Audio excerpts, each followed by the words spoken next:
Ron Privman is from Space IL, and Space IL is from Israel. And without me giving a whole explanation of what you do, if you could basically describe to the audience, like, one, why did you do this? How did you hear about it? And just what have been the lessons as you've went through this? Okay, we heard about it a bit late.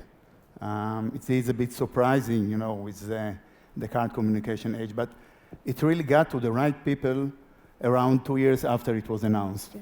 So 2 months before the end of the registration, those 3 young entrepreneurs, they were 25 years old, they decided it can't be that there won't be an Israeli team here. So they managed to raise the money and to sign for the competition. They faced 2 major issues. One is that all the teams were already 2 years down the road, developing their lunar rover, and that's something that we didn't have any knowledge in Israel about. And secondly, how to raise the money, because it's quite expensive project. So then they made 2 very important decisions. The first one was technical, saying, all right, let's try to see how to work with the technical problem. And they said, well, according to the rules of the competition, you have to move 500 meters. It doesn't say how.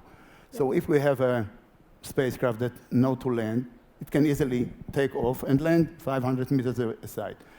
They checked with the management of the competition and said, well, it's comply with the rules.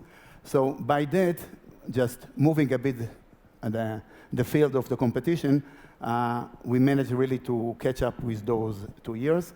The second problem was how to raise that money, and they thought whether to go to what kind of business model, and they made a very good decision to go for non-profit model, meaning that to have a more strategic business case rather than financial one. And their idea was to really affect the community or the public in Israel by this amazing project, landing Israeli spacecraft on the moon.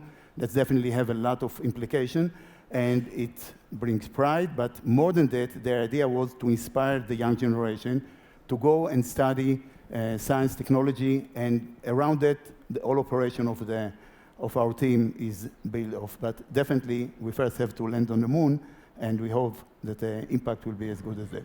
And you were brought on then, 1 or 2 years after that as then the lead to tackle the challenge of raising the capital and basically hire everyone now that's working on your team. Yeah, we went through a standard process of a startup, starting from young founders in the garage, doing something that no one thought that they can do. And then when it got to the round A, let's put it that way, when heavy supporters joined to the game, they said, all right, guys, we need to bring some gray hair to really implement such a challenging project, and that was the place when I was joining. And same question for you, Bob. How did you hear about the prize, and what is your business model? Why do you love this? Sure. Well, I'm an orphan of Apollo, so I've been in the space industry for several decades. I was there at the very beginning of the prize. I was there in the first day it was announced. I was the first team to sign up. I've acquired 3 teams since, and I'm passionate and obsessed about winning this competition. And talk a little bit about, because I've heard you speak at other events, talk about a little bit about like the 3 things that you think are the most important in getting to the moon. Absolutely. Well, like any project, you need to have capital, you need to have technology, you need to have resources. So getting the moon, raising the capital is it's a moonshot. So it really is a moonshot. We've been very successful that way. We've raised over $30 million of the 50 that we need to actually reach the moon. We're raising another 20 now. But there's still a lot of room. We have great sponsors, we have great technology. We've just announced we've taken over 2 launch complexes at Cape Canaveral. Yeah. So I'm back there where I was first inspired as a little boy, testing our own moon landers. And we have one of them actually just outside here that people can take a look at. You touched on something briefly. You said, we're trying to raise $50 million, and you're going after a $20 million grand prize. Yeah, Does well, that make sense like, at well, all? it does, because all X prizes are incentives. They're not meant to fund the prize. They're meant to spark a whole new industry.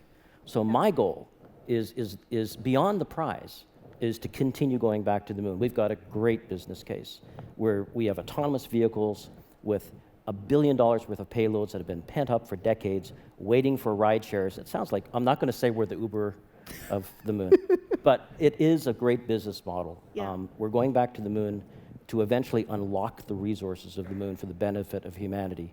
But on the early on-ramps, we have a profitable business case. Yeah. And Iran, I think you have quoted somewhere in the range of 80 million. I don't know if that has changed, but same question for you. Why would you go after a $20 million prize and it's going to cost you around 80 million? Well, it's a bit less than 80 million. Okay, a little less. Simply because some of my supporters are here and I don't want them to have some problems with that. But A range. yeah, no, we are talking 65. Okay.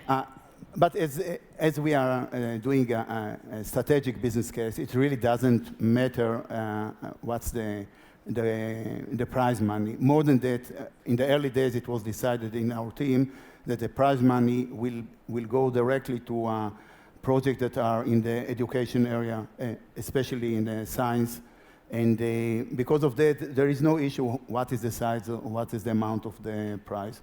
So we are very happy with the $20 million. I think we can do a lot of things with those $20 million. And thanks to Google for putting this challenge. Yeah. It is very important to us, going to the moon, even without this prize money. But the prize money, I think that was what drive the whole teams here, and it was very important to put it in place. Yeah.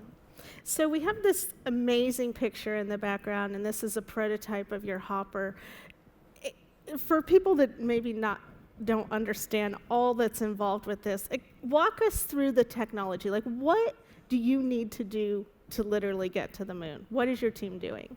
Well, I won't get into the technical details, but I can say that it is a very challenging project, and we have to do it in few percentage of the cost that China did it just a year and a half ago.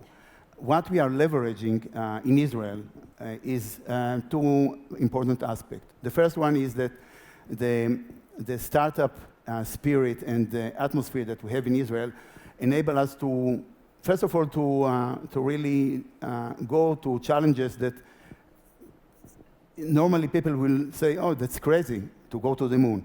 But more than that, we have the capabilities to develop things much cheaper.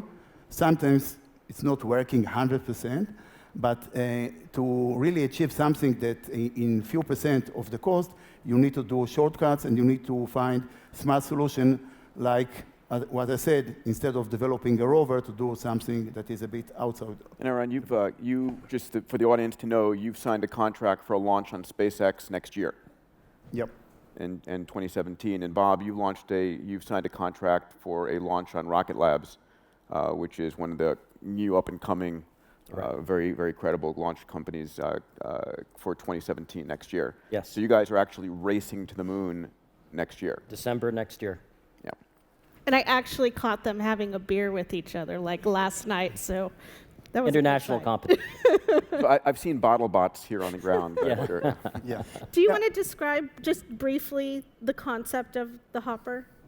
Well, it's basically the real innovation is not the way the lander is built.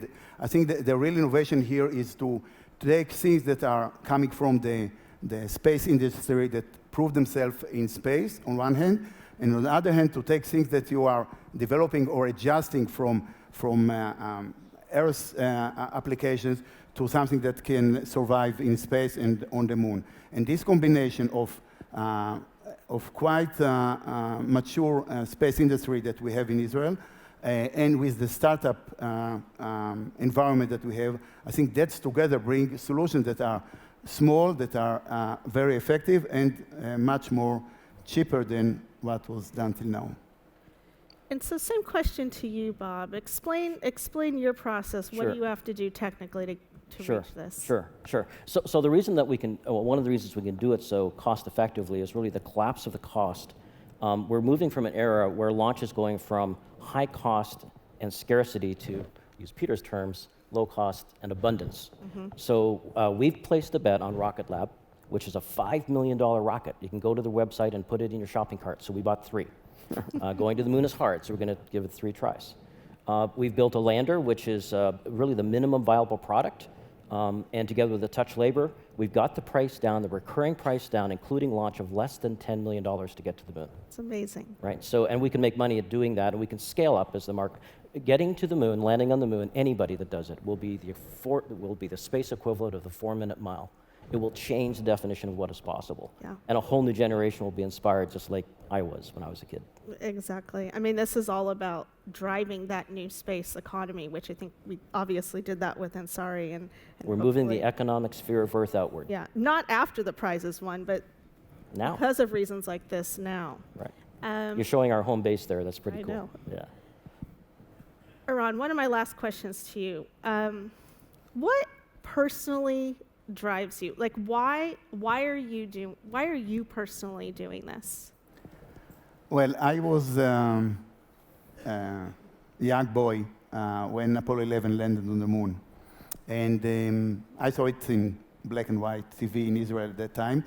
And I think the whole generation at that time was really amazed from this achievement. I can talk for myself that I was very amazed by the science and the technology that enabled it, but also by the people that were driving those smart machines at that time, the risk that they took and the professional way they have done it. And that's affected my whole career. I was doing later on, I've been a combat pilot in the Israeli Air Force. I was doing R&D position, both in the high-tech industry and on other applications. And I did also my academic part. So this whole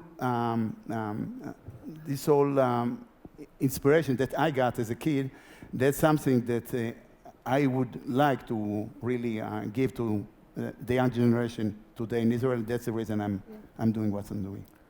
Bob, in 15 seconds. Yeah, and Bob, 15 seconds. Why are you doing this? Why are you crazy? Well, first it's a good business, but I mean, I'm doing it because I'm driven by a passion that was imbued in me as a boy. And, I had great expectations watching Neil and Buzz on the moon.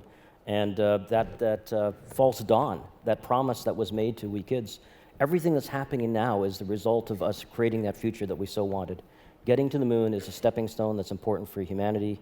It's moving the economic sphere of Earth out in a way that is has a good business model to it. Yeah. And damn it, I want to win that prize. So I hope next year we get the board to write a $30 million check. Yes. Anyway, ladies and gentlemen, please thank our 2 CEOs of our Google and Rex Prize teams.